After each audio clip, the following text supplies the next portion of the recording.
আমি এই হাদিসটির প্রেমে পড়ে গেছি।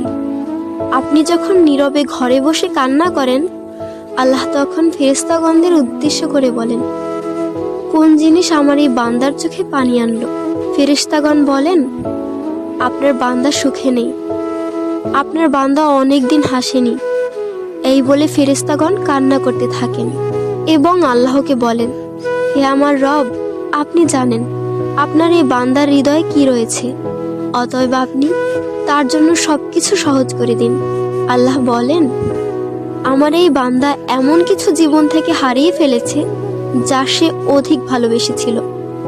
অতএব আল্লাহ বলেন, আমি শপথ করছি, আমার বান্দা তার জীবন থেকে যা হারিয়েছে এর চেয়ে উত্তম জিনিস তাকে এনে দেব, যা দেখে দুনিয়া ও আখিরাতের সবাই বিস্মিত হবে। আলহামদুলিল্লাহ।